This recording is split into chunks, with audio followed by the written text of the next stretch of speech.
श्री सरस्वती नमः। श्री कृष्णाय नमः। गार्गी और मैत्रेयी का उदाहरण देते हुए कुछ पुरुष या महिलाएं कहती है कि गार्गी और मैत्रेयी ने भी तो कथा करी है, ये करा है वो करा है, तो उस पर भी सुन लो। बृहदारण्यकोपनिषद में गर्गवंशीय वा चक्रवी की पुत्री गार्गी ने राजा जनक के यज्ञ में शास्त्रार्थ विजेता याज्ञवल्क्य जी से प्रश्न किए थे। उन सभी प्रश्नों का उत्तर याज्ञवल्क्य जी ने दिया। अंतिम अति प्रश्न पर याज्ञवल्क्य जी ने कहा कि तेरा मस्तक गिर जाएगा। अति प्रश्न मर्यादा विहीन अशास्त्रीय अनावश्यक मूर्खतापूर्ण प्रश्न को अति प्रश्न कहते हैं, नहीं करना चाहिए।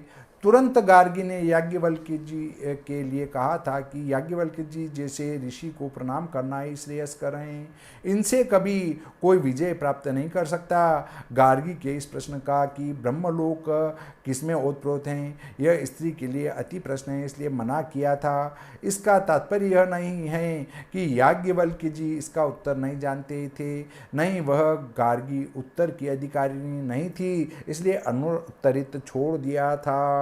बृहदारण्यकोपनिषद अष्टम ब्राह्मण 3:6 में ये बात आई है। बृहदारण्यकोपनिषद के पंचम ब्राह्मण में याज्ञवल्क्य पत्नी मैत्रेयी से आत्मविषयक जिज्ञासात्मक प्रश्न किए हैं। उन्हीं प्रश्नों का समाधान याज्ञवल्क्य जी ने किया है। कहीं शास्त्रार्थ संबंधी या मैत्रेयी के प्रवचन पीठ का संकेत नहीं है। बृहदारण्यकोपनिषद 4:5। उपनिषदों में ब्रह्मवादिनी विश्ववारा घोषा सूर्या अपाला ने भी कहा है कि स्त्री को पति के साथ यज्ञ कर्म में सहयोग करना चाहिए। मतलब स्त्रियों को यज्ञ कर्म में सहयोग का अधिकार है, न कि यज्ञ करने का अधिकार है। देखिए, उन मैत्रेयी और गार्गी ने धर्म सभा में बैठकर केवल प्रश्न किए हैं, न कि उनने व्यासपीठ पर बैठने कर उपदेश दिए हैं। ये इसका प्रमाण आपने देख लिया। स्त्री के मुख से धर्मोपदेश सुनने का क्या दोष होता है, ये भी सुन लो। स्त्री के मुख से जो दुरात्मा धर्म मीमांसा या व्याख्या श्रवण करते हैं, उन्होंने कौन सा पान नहीं कर दिया। दो बहुत बड़े पाप पूर्व काल में से माने जा रहे हैं, ब्रह्म हत्या और गुरु पत्नी गमन। ये दो सबसे बड़े पाप हैं। ये दोनों पाप उन दुरात्मा श्रोताओं को स्त्री मुख से धर्म मीमांसा श्रवण करने से लग जाते हैं।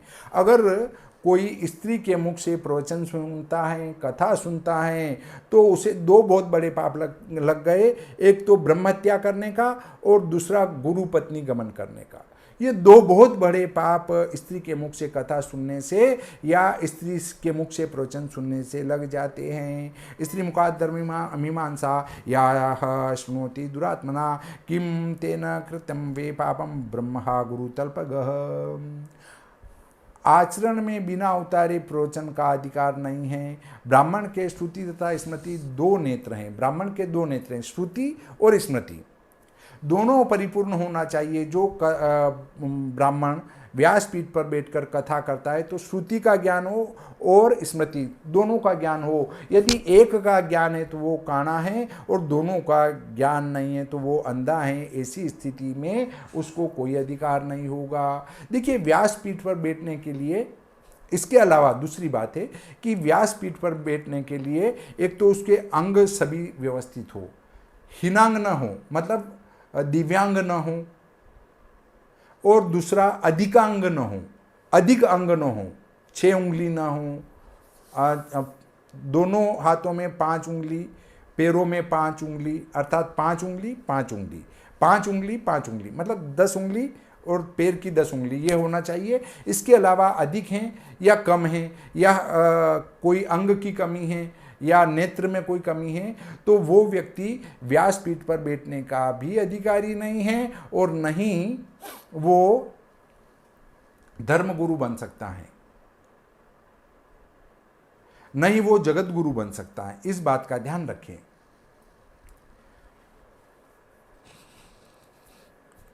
श्रुति स्मृति रूभे नेत्रे द्विजस्य परिचक्षते एकेन ही न काण स्याद्वाभ्या मंदः प्रचक्षते। सम्यक प्रकार शास्त्र ज्ञाता ही व्यासपीठ का अधिकारी होता है तथा जन्मना ब्राह्मण भी होना अनिवार्य है, जन्म से ब्राह्मण होना भी अनिवार्य है। बुद्धिमान सदाहार्थम ग्रंथार्थ कृत्यमेव च एवं कथयेत सम्यक स विप्रो व्यास उच्यते। भविष्य पुराण के मध्यम पर्व में आया है। कलयुग में अल्पायु होने से वे तपश्चर्या संपन्ना पूर्वक ब्राह्मण नहीं हो सकते। यदि तपस्या करे स्वाध्याय करे तो भी शास्त्र मना करता है। कलयुग में ब्राह्मणांश से समुद्भूत ब्राह्मण होगा न कि तपस्वी।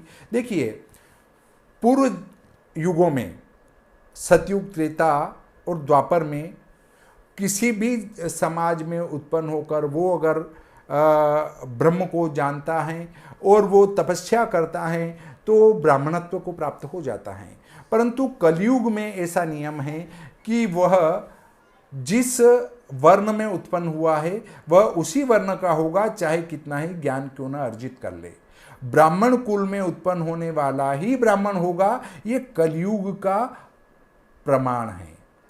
और अगर आप ये नहीं मानते हैं और आप हमारे जो भारत सरकार द्वारा अनुमोदित नियम है, कानून बने हुए हैं, उसमें स्पष्ट रूप से लिखा गया है। क्या लिखा गया है कि ब्राह्मण कुल में उत्पन्न ब्राह्मण ही होगा और अन्य कुल में उत्पन्न अन्य ही होगा। उसको तो सब मानते हैं, तो उसको मानना ही पड़ेगा, भारतीय संविधान को। तो कलो ब्राह्मण वीर्यात न तपश्चरणादिभिः, पूजा पूज्य को अपूज्यता होगी। जहाँ पूज्य की पूजा, पूज्य को अपूज्यता होगी, वहाँ अवृष्टि, अतिवृष्टि, मरण या भय प्राप्त होते रहेंगे। मतलब जहाँ पूजा करने लायक की तो पूजा नहीं होगी और जो पूजा करने लायक नहीं है उसकी पूजा होगी, तो वहाँ पे या तो अतिवृष्टि होगी या अनावृष्टि होगी या मरण या भय उत्पन्न होगा।